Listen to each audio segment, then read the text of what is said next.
আমাদের প্রিয় নেতা কমরেড বুদ্ধদেব ভট্টাচার্যকে আমরা হারিয়েছিলাম।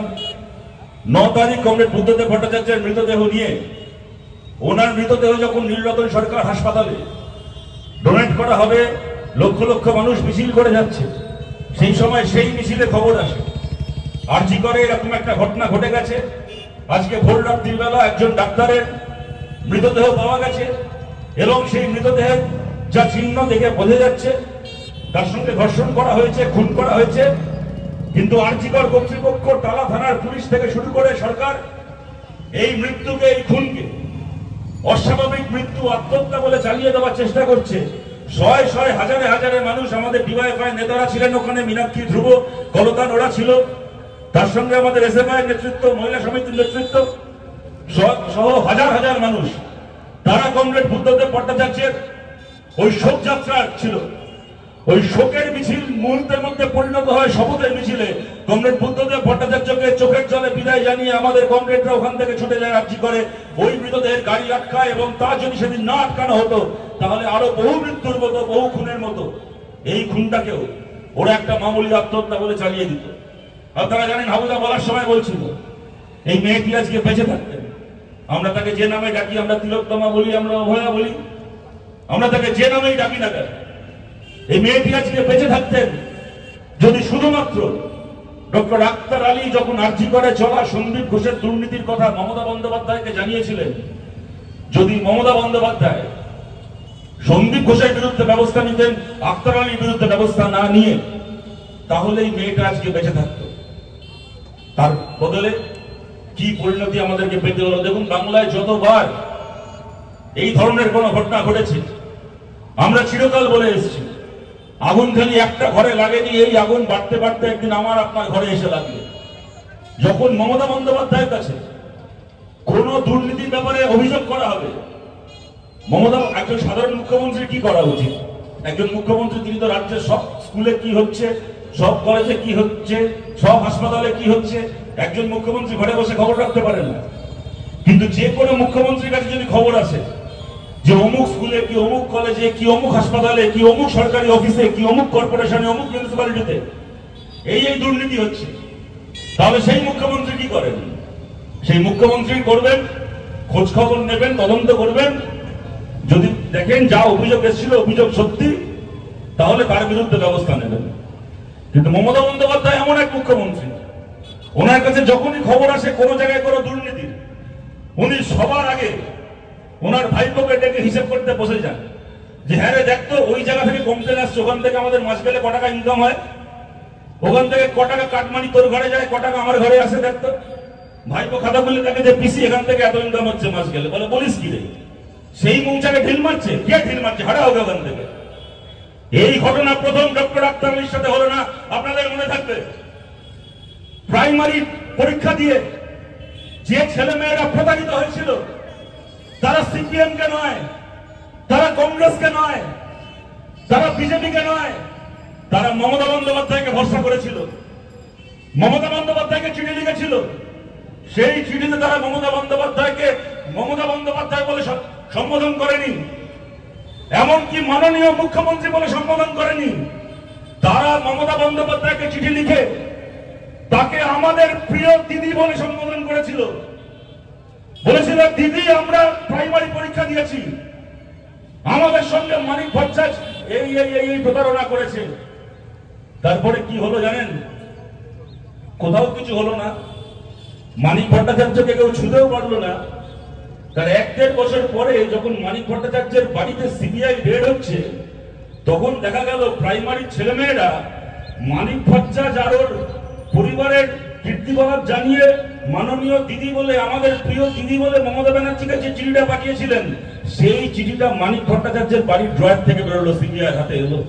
এই হচ্ছে মমতা ব্যানার্জি। সেই কারণে আমরা বাংলার মানুষের কাছে অনেকদিন ধরে আবেদন করে আসছি, আর যাই করুন না কেন মমতা ব্যানার্জিকে দিদি বলে ডাকবেন না। ওনাকে দিদি বললে জানবেন আপনার নিজের মায়ের পেটের দিদির অপমান করা হয় যদি এই মহিলাকে দিদি বলে ডাকেন।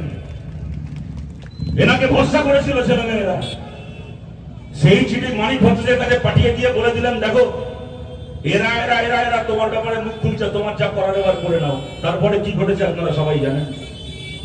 সেরকম ভাবে ডক্টর আক্তার আলী চিঠি পাঠিয়েছিলেন, মুর্শিদাবাদে ট্রান্সফার করে দিয়েছে। সন্দীপ ঘোষ তাকে জামাই আদর করে আর্জি করে বসিয়ে রেখে দিয়েছে। কদিন আগে আপনারা খবর দেখলেন, এই সময় কাগজে আজ থেকে এক সপ্তাহ আগে খবর বেরিয়েছিল কি এই সন্দীপ ঘোষ 2017 সালে হংকং এ গেছিল একটা ট্রেনিং করছে। সেখানে গিয়ে সে একজন পুরুষ নার্সের সঙ্গে এমন আচরণ করেছে, তাকে শ্লীলতাহানি করেছে। একজন পুরুষ হেলথ ওয়ার্কারের, তাকে হংকং এ গ্রেফতার করে জেল খাটানো হয়েছিল। এই সন্দীপ ঘোষ জেল খেটেছিল শ্লীলতাহানির কেসে হংকং এ 2017 সালে। আপনাদেরকে বলছি, আপনারা জানেন কোন সরকারি চাকরিতে যখন কোন মানুষ একটা গ্রুপ ডি পিয়নের পোস্টে নিয়োগ পান, গ্রুপ ডি পিয়নের পোস্টে চাকরি পান যদি কেউ কোনো সরকারি অফিসে, তারও একটা পুলিশ ভেরিফিকেশন হয়। তার নামে কোনো মামলা আছে কিনা, কেস আছে কিনা, কিছু আছে কিনা, কখনো জেলে গেছে কিনা, কোনো সিরিয়াস কোনো কেসে তার বিরুদ্ধে সাজা ঘোষণা হয়েছে কিনা। কোন পিয়নের পোস্টে চাকরি পেলেও, সরকারি চাকরি পেলে তার একটা পুলিশ ভেরিফিকেশন হয়। আর এখানে সন্দীপ ঘোষ বিদেশে গিয়ে জেল খেটে আমাদের দেশের মুখ উজ্জ্বল করে এসছে। ভারতের হাই কমিশনের কাছে, ওখানে খবর কাছে, এমবাসির কাছে। তারপর একটা সময় জেল থেকে বেরিয়ে তাকে ভারতে আবার প্রত্যার্পণ করা হয়েছে। পশ্চিমবঙ্গ সরকার জানতো না, মমতা বন্দ্যোপাধ্যায় জানতো না। তাকে এনে 2020 সালে আরজি করের প্রিন্সিপাল গেজেটেড র্যাঙ্কের অফিসারের পোস্টে তাকে মমতা বন্দ্যোপাধ্যায় এনে বসালেন। আপনি মমতা বন্দ্যোপাধ্যায় কদিন আগে বলছিলেন আমাদের রাজ্যে রাজ্যপালের নামে একজন মহিলা শ্লীলতাহানির অভিযোগ করেছে। যদি সেই অভিযোগ সত্যি হয়ে থাকে 100 বার রাজ্যপালের বিরুদ্ধে ব্যবস্থা নেওয়া উচিত। রাজ্যপাল হোক আর যে হরিদাস পাল হোক।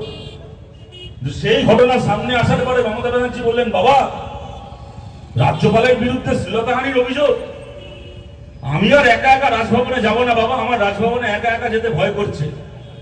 তো মমতা ব্যানার্জি, রাজ্যপালের বিরুদ্ধে শ্লীলতাহানির অভিযোগ হলে আপনার একা একা রাজভবনে যেতে ভয় করে, আর সন্দীপ ঘোষ শ্লীলতাহানি করে জেল খেটে এসছে, আপনার প্রতিবার ভোটের আগে একা একা তার কাছে পায়ের প্লাস্টার করতে যেতে ভয় করতো না মমতা ব্যানার্জি? আপনার তাকে আরজি করের প্রিন্সিপাল করে আপনি রেখে দিয়েছিলেন। আপনার পাপে মমতা ব্যানার্জি, আপনার পাপে এই মেয়েটাকে এইভাবে মরতে হলো। তারপরে যতবার এই প্রতিবাদে মানুষ রাস্তায় নেমেছে, কাতারে কাতারে মানুষ রাস্তায় নেমেছে। আপনারা জানেন নজরুল ইসলামের কবিতার বিখ্যাত লাইন ছিল, লাইন কেন ছিল, লাইন এখনো আছে, যুগ যুগান্ত সঞ্চিত ব্যথা ঘষিয়াছে অভিযান। যে মানুষ রাস্তায় নেমেছেন নিশ্চয়ই আরজি করের ঘটনাকে সামনে রেখে, কিন্তু খালি তো আরজি করের প্রশ্ন না, এই যে থ্রেট কালচার, চোখ লাগানোর সংস্কৃতি, ধর্ষণের সংস্কৃতি, তিলে তিলে তিলে তিলে যেরকম ভাবে আমাদের রাজ্যকে, এই রাজ্যের মধ্যে হুমকির সংস্কৃতি, ধর্ষণের সংস্কৃতিকে এরা বাড়িয়ে তুলেছে। কোন মানুষকে তার নিজের পাড়ায় নিজের একটা বাড়ি বানাতে গিয়ে এদের হুমকির সামনে পড়তে হয়েছে। কোন মেয়েকে কোনোদিন টিউশন করে বাড়ি ফেরার সময় রাস্তায় তৃণমূলের গুন্ডাদের কাছে কমপ্লিটকিরি শুনতে হয়েছে, আওয়াজ খেতে হয়েছে। কোনদিন কলেজে ভর্তি হতে গিয়ে কাউকে তৃণমূলকে পয়সা দিয়ে ভর্তি হতে হয়েছে। কোনদিন পঞ্চায়েতের পুরসভায় ভোট দিতে গিয়ে কাউকে ঘাট ধাক্কা খেয়ে বাড়ি ফিরে আসতে হয়েছে। যত রকম ভাবে মানুষ ধর্ষণের সংস্কৃতির সামনে, হুমকির সংস্কৃতির সামনে করেছেন, সমস্ত মানুষের ক্ষোভ জমে জমে জমে জমে বারুদের পাহাড় হয়েছিল। সেই পাহাড়ে একটা আগুনের ফুলকি গিয়ে পড়েছে আরজি কর। মানুষ রাস্তায় নেমেছে, জবে থেকে মানুষ রাস্তায় নেমেছে। এ হাল হচ্ছে, চোখ রাঙানি নেই, যা দিয়ে এরা মানুষকে থামানোর চেষ্টা করেন।